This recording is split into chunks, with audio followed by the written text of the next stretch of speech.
Paolo Abilino and Kim Chiu, kumusta na ang kanilang movie na My Love Will Make You Disappear? Hi everyone, this is Manay Gina and welcome back sa aking YouTube channel. So guys, for today's video, ayan pag-usapan natin ang Kim Pao. Usap-usapan kasi ngayon at sobrang na-embier na ang mga supporters ni Kim at ni Pao, ang Kim Pao, kung bakit hanggang ngayon walang update ang Star Cinema. Kumusta na ba ang kinita ng My Love Will Make You Disappear? Mataas ba ang gross income? Fluff ba ang movie? Ano nang nangyari? Bakit Star Cinema tahimik kayo? Wala kayong ingay ni hindi nyo man lang in-update.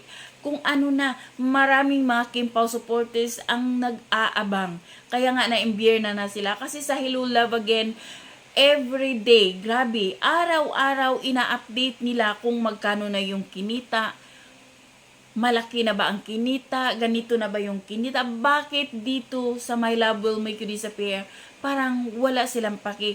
Tahimik talaga sila. Hanggang ngayon, guys, mag-5 linggo na nasa sinihan ang My Love Will Make You Disappear.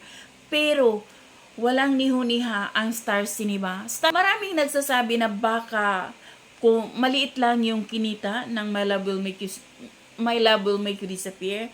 Hindi kagaya sa Hello Love Again na grabe, 1.6 billion. Guys, hindi natin sila pwedeng ikumpara.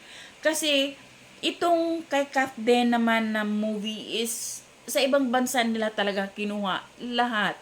No? Samantalang itong kay Kim at saka kay Paulo, napakaliit ng yung expenses nila ng paggawa ng movie kasi dito lang naman sa Pilipinas, sa Manila lang talaga, wala nang iba.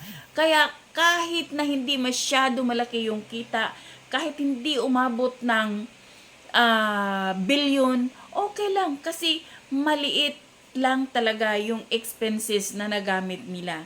No? Hindi kagaya sa Kath Den na sobrang laki. Kaya dapat talaga malaki din yung kita. Pero sana ilabas ng Star Cinema kasi marami tayong nag-aabang kung gusto nating malaman kung magkano yung kinita ng My Love Will Make You Disappear. So yun lang guys, abangan na lang natin, hintayin natin kung kailan i-reveal ng Star Cinema ang kinita ng My Love Will Make You Disappear. So yun lang guys, thank you for watching. Until then, bye. God bless everyone.